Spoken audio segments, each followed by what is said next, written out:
Tales. చీమ మిడత కథ. అనగనగా ఒక అడవిలో మిడత ఆనందంగా పాటలు పాడుతూ నృత్యం చేస్తూ కాలం గడిపేది. దాని జీవితంలో అస్సలు చింత లేదు. అదే సమయంలో పక్కన ఉన్న చీమలు కష్టపడి పనిచేస్తూ ధాన్యాన్ని సేకరించి తమ గూటికి నిల్వ చేస్తూ ఉండేవి.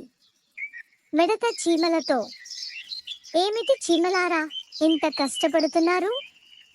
అందరూ నాకు తోడుగా వస్తే ఆనందంగా పాట పాడుకుంటూ ఆడుకుంటూ పండుగలా ఈ వేసవిని గడుపుదాం. దానికి చీమలు, మేము శీతాకాలం కోసం ధాన్యాన్ని నిల్వ చేస్తున్నాం. అప్పుడేమీ తినడానికి దొరకదు. ఆ సమయానికి ముందే సిద్ధమవ్వాలి అన్నాయి.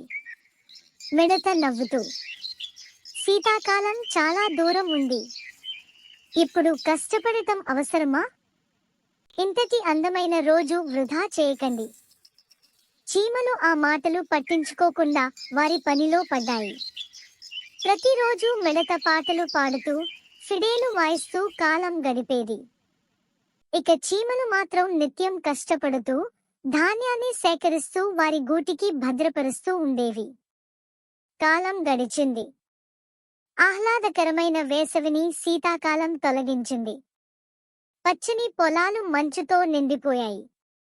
ఇప్పుడు మిడత ఆకలితో అలమటిస్తూ ఎక్కడైనా తిండి కోసం వెతుకుతున్నది. కానీ ఏదీ దొరకలేదు.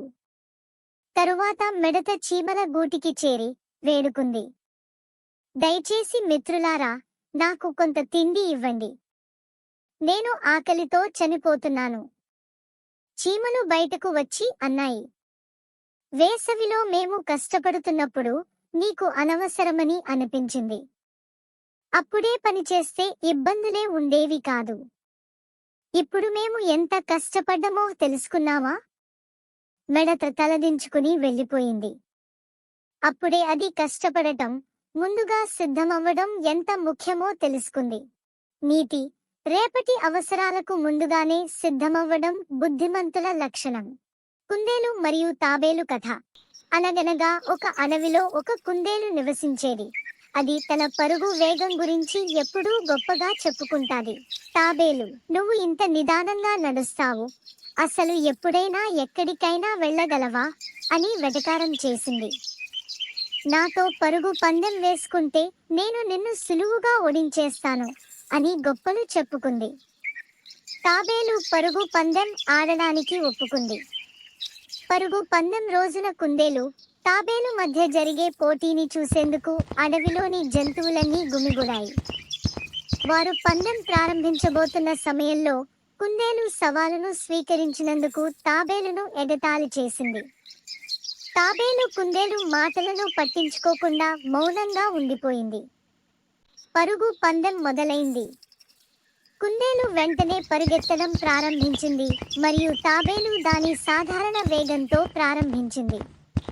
కుందేలు పరుగు పందెంను పూర్తి చేసే ముందు మార్గంలో కొంత విశ్రాంతి తీసుకోవాలని నిర్ణయించుకుంది. అది క్యాబేజీలు మరియు క్యారెట్ల పొలాన్ని గమనించి క్యారెట్ని అల్పాహారంగా తిని కొద్దిసేపు నిద్రపోవాలని నిర్ణయించుకున్నది. వెంటనే కుందేలు గాఢ నిద్రలోకి జారుకుంది మరియు పోటీలో గెలవాలని కలలు కన్నది. తాబేలు ముగింపు గీత దగ్గర ఉండగా కుందేలుకి మెలకువ వచ్చింది. తాబేలు గీత దాకా చేరిపోయిందని చూసి వేగంగా పరిగెత్తింది.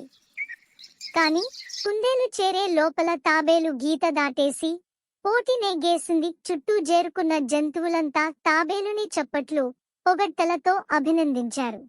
కథ యొక్క నీతి: మన బలాన్ని ఎక్కువ, ఇతరుల సామర్థ్యాన్ని తక్కువగా ఎప్పుడు అనుకోకూడదు. జీవితంలో కూడా గెలవడానికి వేగం కన్నా నిదానమే ప్రధానము అని పెద్దలు అందుకే చెప్తారు. Please like, share and subscribe.